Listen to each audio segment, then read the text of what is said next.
오늘 우리에게 주신 하나님의 말씀은 출애굽기 2장 23절에서 25절 말씀입니다. 여러 해 후에 애굽 왕은 죽었고 이스라엘 자손은 고된 노동으로 말미암아 탄식하며 부르짖으니 그 고된 노동으로 말미암아 부르짖는 소리가 하나님께 상달된지라. 하나님이 그들의 고통 소리를 들으시고 하나님이 아브라함과 이삭과 야곱에게 세운 그의 언약을 기억하사 하나님이 이스라엘 자손을 돌보셨고 하나님이 그들을 기억하셨더라. 아멘. 요셉의 가족이 이집트로 온 지 수십 년이 지나 요셉은 죽었지만 그의 가족은 계속 이집트에 살았어요. 이스라엘의 가족에서 시작되었기 때문에 이스라엘 민족으로 불렸죠. 히브리 민족이라고도 했어요. 새로운 파라오는 이스라엘 민족의 숫자가 계속 늘어나자 그들이 두려워졌어요. 이집트의 적들과 함께 공격해올까 걱정되어 그들이 힘을 쓰지 못하게 하려고 했어요. 파라오는 그들을 노예로 만들고 힘든 일을 시켰지만 이스라엘 민족은 계속 늘어났어요. 이스라엘 민족의 남자 아기를 죽여라! 파라오가 명령했어요. 그러나 아기 낳는 일을 돕는 산파들은 파라오의 명령을 따르지 않았어요. 갓 태어난 히브리 남자 아기를 모두 강물에 던져라! 파라오가 명령했어요. 이때 한 히브리 여인이 아들을 낳았어요. 아기를 숨길 수 없게 되자 아기를 갈대 상자에 누이고 나일강과 갈대 사이에 두었어요. 아기의 누나 미리암이 숨어서 지켜보고 있었죠.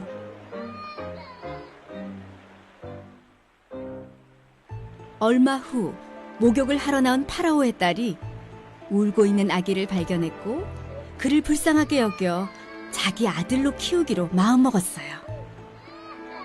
미리암은 공주에게 아이를 키울 유모로 어머니를 소개했고 공주의 허락을 받아 어머니가 아기를 돌보게 했답니다. 공주는 아기의 이름을 모세라고 지었어요.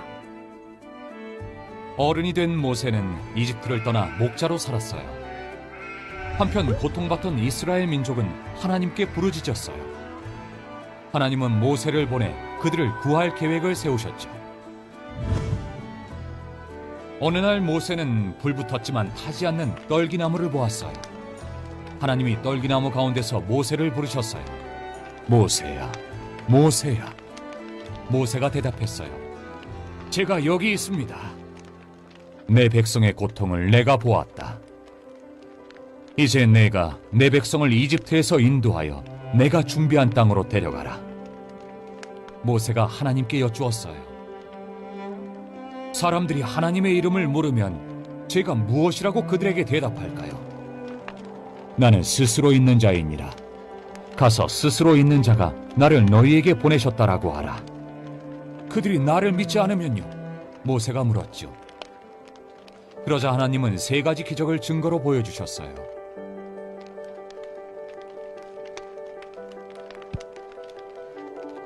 모세의 지팡이가 뱀으로 변했다가 다시 지팡이가 되었고 모세의 손이 병들었다가 다시 나았어요. 만약 그들이 여전히 믿지 않거든 나일강 물을 조금 떠다가 땅에 부으면 그 물이 피가 될 것이라고 말씀하셨어요. 모세는 주저하며 말했어요. 오 주여, 보낼 만한 자를 보내소서. 그러자 하나님은 모세를 향해 화를 내셨고 형 아론을 모세와 함께 보내셨어요. 하나님은 그의 백성을 위해 모세를 부르셨어요. 모세의 부르심은 더 큰 부르심과 구원을 가리키고 있어요. 이 땅에 오셔서 하나님의 백성을 죄에서 구원하신 예수님의 부르심이에요. 모세와 예수님은 하나님의 명령에 순종해 그분의 구원 계획을 이루었어요. 모세는 하나님의 백성을 이집트의 노예 생활에서 구했고 예수님은 하나님의 백성을 죄의 노예에서 구원하셨어요.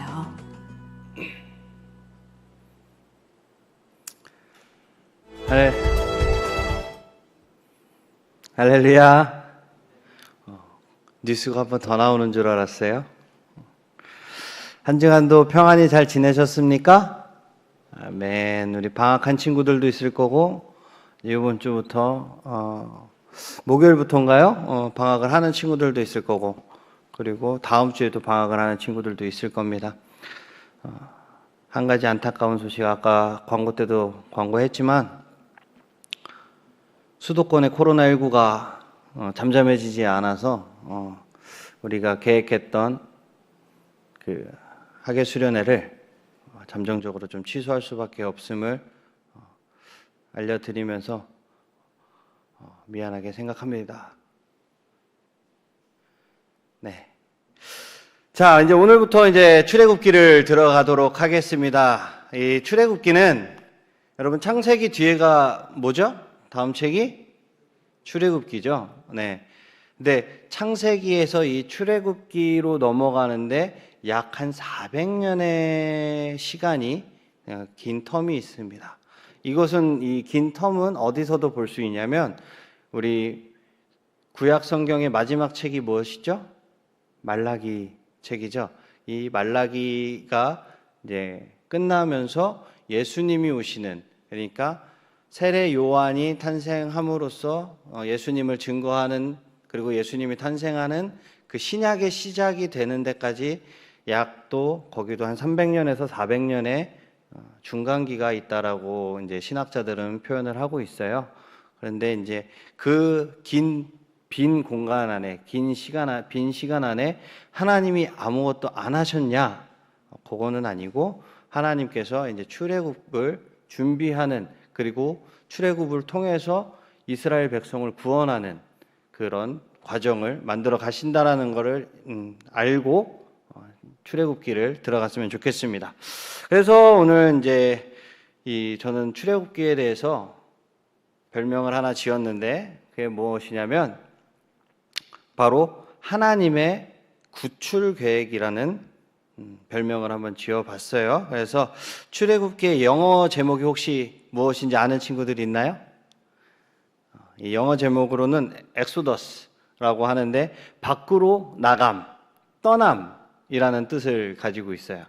그래서 하나님이 자기 백성을 애굽의 잔인한 노예 생활로부터 구원해내신 그 이야기를 역사적으로 서술한 것이 바로 출애굽기라고 할 수 있습니다. 이 탈출기는 하나님의 구출 계획을 탐구하는 성경의 그 여행을 오픈하는 그 책으로서 충분한 가치를 가지고 있고 아주 매력적인 이야기로 펼쳐질 것입니다.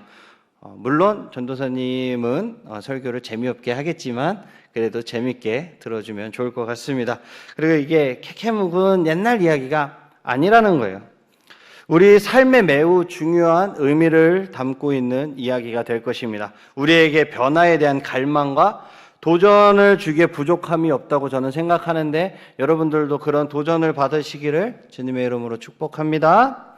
그래서 이제 창세기의 이야기를 이제 짧게 조금 하자면은 야곱의 사랑받던 요셉이 노예로 팔려가게 되죠. 그죠? 노예로 팔려가고 그곳에서 요셉은 바로의 꿈을 해몽을 해주고 그의 총애를 받으면서 애굽을 다스리는 총리가 되었습니다. 맞습니까? 그죠? 네, 그리고 바로의 꿈에 계시된 7년 기근 그리고 7년 풍년을 현명하게 잘 풀어내고 대처하니까 각 나라에서 양식을 사러 애굽으로 몰려오게 됩니다. 그리고 그 사람들 중에 요셉을 팔아넘겼던 요셉의 형들도 그 자리에 있었죠. 그래서 요셉은 그들에게 형들에게 곡식을 주고 그리고 화해를 한 다음에 그 고센 땅에서 살게 했어요. 그래서 처음 애굽으로 온 이스라엘 백성은 70명이었습니다. 70명이었는데 이들은 아까 우리 잠깐 영상에서 봤던 것처럼 엄청 번성하게 돼요. 그렇게 약 400년이라는 시간이 지나고 애굽에 새 왕이 일어나 이스라엘 백성을 학대하는 장면으로 출애굽기가 시작을 하고 있습니다. 우리 출애굽기 1장 8절을 한번 보도록 할까요? 잘 안 보이네요. 저게 화면이. 그냥 화면을 넘겨주시는 것도 괜찮을 것 같아요. 우리 다 같이 한 목소리로 읽어보도록 하겠습니다. 요셉을 알지 못하는 새 왕이 일어나 애굽을 다스리더니. 요셉을 알지 못하는 새 왕이 일어났다고 성경은 이야기하고 있어요. 여기서 알지 못한다라는 이 말이 무슨 뜻일까요? 정말 나 요셉이 누군지 몰라 이런 뜻일까요? 어떤 뜻일까요? 이 말은 요셉의 정치와 요셉이 내놓았던 그런 정책에 대해서 반대하는 왕이 일어났다라는 표현이에요. 그래서 그 결과 요셉의 집안은 정치적인 노예, 경제적인 노예, 사회적인 노예, 영적인 노예로 전락하고 맙니다. 그래서 그들은 어떻게 해서든지 애굽을 탈출해야만 했어요. 그래서 이 탈출하는 이야기를 오늘 키워드별로 한번 짧게 보도록 하겠습니다. 우리 첫 번째 키워드 다 같이 한 목소리로 읽어보도록 하겠습니다. 시작. 억눌린 마음 하나님이 들으셔. 출애굽기 2장에서 이제 모세가 태어납니다. 모세가 태어나고 자라고 도망하는 이야기가 나와요. 2장부터. 그래서 23절에는 애굽의 왕이 바뀌는 이야기가 나오는데 그래도 그 땅의 노예였던 이스라엘 백성의 삶은 변하지 않고 힘겨웠다고 합니다. 고통에 신음하던 그들은 도움을 구하기 위해 울부짖을 수밖에 없었어요. 그래서 장면을 한번 보도록 할게요. 2장 23절에서 25절을 우리 다 같이 한 목소리로 읽어보도록 하겠습니다. 시작. 여러 해 후에 애굽 왕은 죽었고 이스라엘 자손은 고된 노동으로 말미암아 탄식하며 부르짖으니 그 고된 노동으로 말미암아 부르짖는 소리가 하나님께 상달된지라. 하나님이 그들의 고통을 들으시고 하나님이 아브라함과 이삭과 야곱에게 세운 그의 언약을 기억하사 하나님이 이스라엘 자손을 돌보셨고 하나님이 그들을 기억하셨더라. 아멘. 이스라엘 자손들의 이 부르짖음을 하나님께서는 들으셨어요. 그죠? 하나님은 또한 그들의 압제당하는 것을 보셨고 그 상황에 주목하셨습니다. 하나님은 보셨어요. 분명히 아셨어요. 하나님의 세심한 성품이 성경 곳곳에 드러나고 있습니다. 하나님의 백성은 그들의 하나님을 향해 울부짖을 수 있고 하나님은 자신의 백성에게 귀 기울여 주십니다. 그들의 형편을 주목하신다라는 것을 믿으시기 바랍니다, 여러분. 아멘. 출애굽기 3장에서도 이와 비슷한 장면이 나오는데 하나님은 백성들의 신음소리를 들으셨다고 모세에게 말씀하고 계세요. 그리고 하나님은 구원의 중재자로 모세를 부르시고 이스라엘 기도를 들으셨다라는 사실을 일깨워 줍니다. 하나님은 자기 백성을 구원하시는 그 계획을 모세에게 들려주세요. 성경에서는 모세가 소명받는 장면을 이렇게 표현하는데 우리 한번 볼까요? 출애굽기 3장 1절에서 6절 우리 다 같이 교독으로 한번 읽어보도록 하겠습니다. 모세가 그의 장인 미디안 제사장 이드로의 양떼를 치더니 그 떼를 광야 서쪽으로 인도하여 하나님의 산 호렙의 이름에 여호와의 사자가 떨기나무 가운데로부터 나오는 불꽃 안에서 그에게 나타나시리라. 그가 보니 딸기나무에 불이 붙었으나 그 떨기나무가 사라지지 아니하는지라. 이에 모세가 이르되 내가 돌이켜 가서 이 큰 광경을 보리라. 떨기나무가 어찌하여 타지 아니하는고 하니 그때 여호와께서 그가 보려고 돌이켜 오는 것을 보신지라. 하나님이 떨기나무 가운데서 그를 불러 이르시되 모세야 모세야 하시매 그가 이르되 내가 여기 있나이다. 하나님이 이르시되 이리로 가까이 오지 말라. 내가 선 곳은 거룩한 땅이니 내 발에서 신을 벗으라. 또 이르시되 나는 내 죄성의 하나님이니 아브라함의 하나님 이삭의 하나님 야곱의 하나님이라. 모세가 하나님 배웠기를 두려워하여 얼굴을 가리매. 아멘. 여기서 우리는 불타는 떨기나무 많이 들어보셨죠? 많이 들어보셨을 건데 불타는 떨기나무 모세에게 나타난 그 여호와의 사자를 보게 됩니다. 하나님은 모세를 부르신 후 존경의 행위로 무엇을 하라고 명령하고 계시죠? 내가 선 땅은 거룩한 곳이니 내 발에 신을 벗어라 라고 말씀하십니다. 그러고 나서 모세의 조상 아브라함과 이삭과 야곱의 하나님이라고 자신을 밝히 드러내 보이시고 계십니다. 하나님께서는 모세와 관계를 형성하기에 앞서 모세의 조상과도 관계를 형성하셨어요. 불타는 떨기나무의 하나님은 낯선 분이 아닙니다. 이스라엘 역사 속에서 그들을 위해서 일하셨던 하나님이에요. 그죠?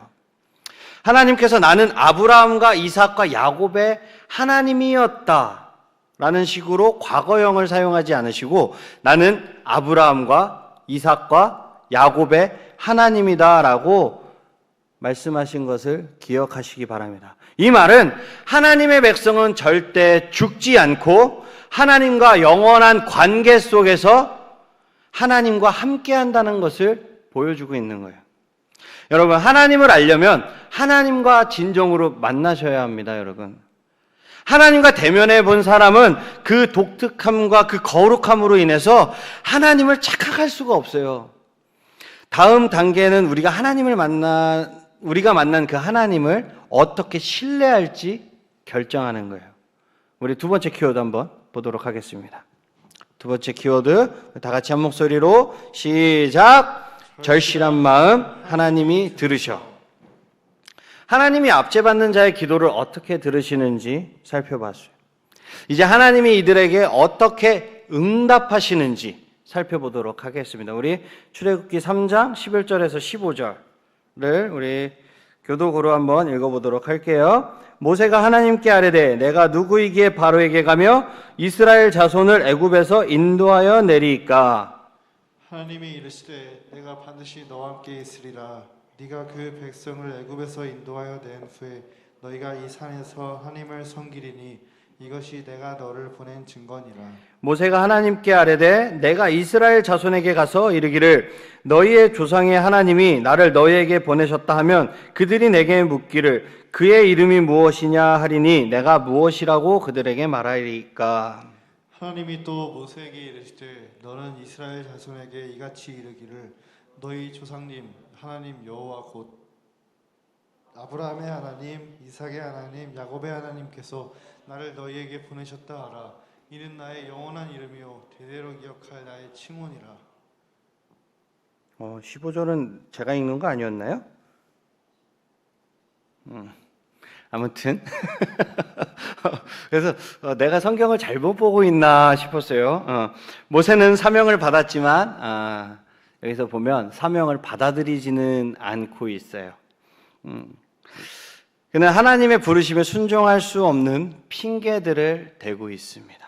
그러자 하나님이 그분의 권능에 관해서 설명해 주시면서 모세가 내놓은 그 핑계와 질문에 일일이 답해 주고 계셔요. 자신감이 없었던 모세는 하나님께 내가 누구이기에? 라면서 질문을 시작했습니다.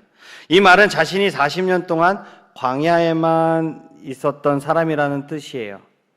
생각해 보면 모세는 거대한 제국 애굽의 왕자였어요. 그죠?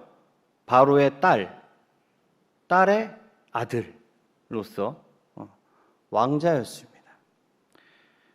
그리고 지금은 미천한 목자일 뿐이에요. 그죠? 그러니까 이런 거라고 볼 수 있어요. 무슨 말이냐면, 아니, 하나님, 내가 그렇게 힘이 있고, 내가 그렇게 혈기가 왕성하고, 뭐든지 할 수 있을 것 같았던 그때에는 부르시지 않으시더니, 이제 나이가 80이 돼서 광야에서 목자, 그것도 내 아버지, 내 부모의 양을 치는 것이 아니라 장인의 우리 와이프의 아버지의 양떼를 모는 그런 목자 생활을 하고 있을 때 나를 불러서 이제는 힘도 없고 어려운데 왜 이제서 불러서 나를 그렇게 어렵게 하십니까?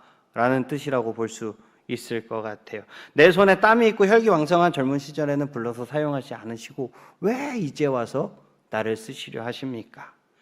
다 늙어서 이 80에 뭐 그런 뜻이에요. 그러나 하나님께서는 일개 목자에게 당대 최고의 권력자 앞에서 수많은 노예들을 풀어달라고 요구하게 하십니다. 명령하시는 거죠. 이 요구는 평범한 노동자가 강대국 대통령한테 가서 이야기하는 것과 마찬가지예요. 그래서 애굽을 떠난 모세는 평범한 사람이었어요. 그러나 하나님은 모세에게 가장 중요한 것이 무엇인지를 가르쳐 주셨습니다. 바로 하나님이에요. 그 가장 중요한 것은 하나님이라는 겁니다. 하나님은 내가 반드시 너와 함께 있으리라 라고 말씀하고 계세요. 이것이 바로 우리가 성경을 통해 알 수 있는 거예요. 하나님의 지도자에게 필요한 것은 하나님과의 동행입니다, 여러분. 하나님을 섬기는 데 있어 타협이란 없어요. 요셉, 모세, 여호수아, 기드온, 여호사밧, 그리고 예수님의 제자들도 마찬가지였어요. 절대 타협은 없었습니다. 그리고 하나님은 그들 모두와 함께 하셨고 지금 그 하나님께서 여러분들과 함께 하신다는 것을 믿으시기 바랍니다. 그렇게 하나님은 동행하실 것과 구원하실 것을 모세에게 약속하셨습니다. 하나님은 이스라엘 장로들에게 전할 말을 모세에게 알려주셨어요. 장차 일어날 일에 대한 하나님의 주권적인 예언을 한번 보도록 하겠습니다. 우리 3장 16절, 17절 우리 한 목소리로 읽어보도록 하겠습니다. 너는 가서 이스라엘의 장로들을 모으고 그들에게 이르기를 여호와 너희 조상의 하나님 곧 아브라함과 이삭과 야곱의 하나님이 내게 나타나 이르시되 내가 너희를 돌보아 너희가 애굽에서 당한 일을 확실히 보았노라. 내가 말하였거니와 내가 너희를 애굽의 고난 중에서 인도하여 내어 젖과 꿀이 흐르는 땅 곧 가나안 족속, 헷 족속, 아모리 족속, 브리스 족속, 히위 족속, 여부스 족속의 땅으로 올라가게 하리라 하셨다 하면 하나님은 자기의 백성의 부르짖음을 들으셨고 곧 구원하겠다고 약속하셨습니다. 그 어떠한 것도 그 누구도 하나님의 계획의 성취를 막을 수 없습니다. 이 이야기 처음에 모세가 장인의 양떼를 몰았다는 내용이 나와요. 그가 목자였다는 사실은 매우 의미심장합니다. 왜 그러냐면 애굽의 사람들은 목자를 되게 하찮게 여겼어요. 가장 낮은 직급. 지금 우리가 흔히 얘기하는 3D, 4D 직급에 속해 있는 직급입니다. 근데 중요한 모범이 되어야 하는 이 목양의 역할이, 이 목자의 역할이 성경 곳곳에서 드러나게 됩니다. 모세가 미디안 광야에서 목자로 40년 동안 시간을 보냈어요. 그리고 목자 하면 생각나는 성경 인물이 있나요, 여러분? 목자. 다윗은 양을 지키다가 왕이 되었죠. 그죠? 그것을 통해 하나님이 우리 목자를 즐겨 사용하셨다라는 것을 알 수 있어요. 심지어 하나님 자신을 목자에 비유하시는 장면도 많이 나옵니다. 마침내 구원은 양들을 위해 목숨을 버리신 선한 목자이신 누구를 통해서 이루어지죠? 예수님을 통해서 이루어집니다. 그래서 오늘 이제 말씀을 맺기를 원하는데요. 우리가 이미 알고 있는 대로 하나님의 계획은 이제 펼쳐졌어요. 하나님은 머뭇거리는 모세에게 구원의 약속을 주시면서 하나님의 백성에게 응답하셨습니다. 우리는 예수님, 즉 우리에게 하나님의 선함과 의로움을 온전히 드러내시고 스스로 존재하시는 그 위대한 분을 성경을 통해 기대하며 기다리고 있습니다. 예수님은 자신의 양들을 위해서 자기의 목숨을 내어주는 선한 목자처럼 우리를 노예에서 자유인으로, 어둠의 왕국에서 빛의 나라로 인도하셨어요. 그 하나님을, 그 예수님을 따르는, 선한 목자를 따르는 우리 청소년부 친구들이 다 되시기를 축복합니다. 하나님께서는 이 오늘 말씀의 제목처럼 다 듣고 계세요. 지난주 우리 기도에 대해서 설명하면서 뭐라고 말씀드렸냐면 제가 기도는 하나님이 먼저 준비하신다라고 말씀드렸어요. 그리고 그 기도 너머에 운영하고 계시는, 그 기도 너머에서 우리를 인도하고 계시는 그 하나님을 바라보라고 말씀드렸습니다. 계속 주제가 좀 연결되어 있기는 한데요. 그 하나님을 믿고 의지하시기를 주님의 이름으로 축복합니다. 오늘도 한 주간 이 말씀 붙들고 주님 앞에 은혜와 자비의 증인이 된 삶을 살아가는 귀한 청소년부 친구들이 되기를 주님의 이름으로 축복하고 축복합니다. 아멘. 우리 선한 목자 되신 주 우리 찬송가 569장 찬양하겠습니다.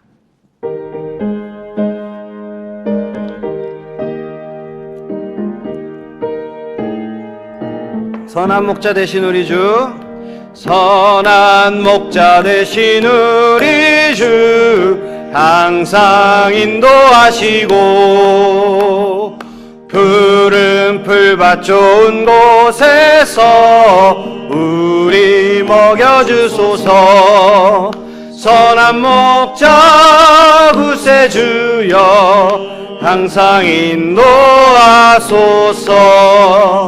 선한 목자 구세주여 항상 인도하소서.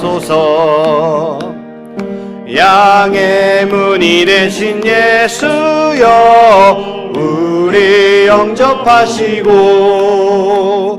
길을 잃은 양의 무리를 항상 인도하소서. 선한 목자 구세주여 기도 들어주소서. 선한 목자 구세주여 기도 들어주소서. 흠이 많고 약한 우리를 용납하여 주시고 주의 넓고 크신 은혜로 자유 얻게 하셨네. 선한 목자 구세주여 지금 나아갑니다. 선한 목자 구세주여 지금 나아갑니다. 일찍 주의 뜻을 따라서 살아가게 하시고 주의 크신 사랑 베푸사 따라가게 하소서. 선한 목자 구세주여 항상 인도하소서. 선한 목자 구세주여 항상 인도하소서. 우리 이 시간 기도하겠습니다. 믿는 자는 하나님의 눈으로 자신의 가능성을 봅니다. 하나님은 모세에게 그분의 능력에 의지하라고 말씀하셨어요. 하나님의 부르심을 알아차릴 수 있도록 주님께서 우리 청소년부 친구들에게 은혜를 부어 주시옵소서. 그리고 믿음을 허락하여 주시옵소서. 우리에게 눈과 입을 주신 하나님을 믿으며 하나님의 부르심 앞에서 기꺼이 순종할 수 있는 능력을 부어 주시옵소서. 우리의 억눌린 마음과 절실한 마음 그 기도를 들어주시고 감사드리며 날마다 주님 앞에 예배함으로 나아갈 수 있는 귀한 청소년부 친구들이 다 될 수 있도록 이 시간 주님 축복하여 주시옵소서. 예수님의 이름으로 감사하며 간절히 기도드렸습니다. 아멘.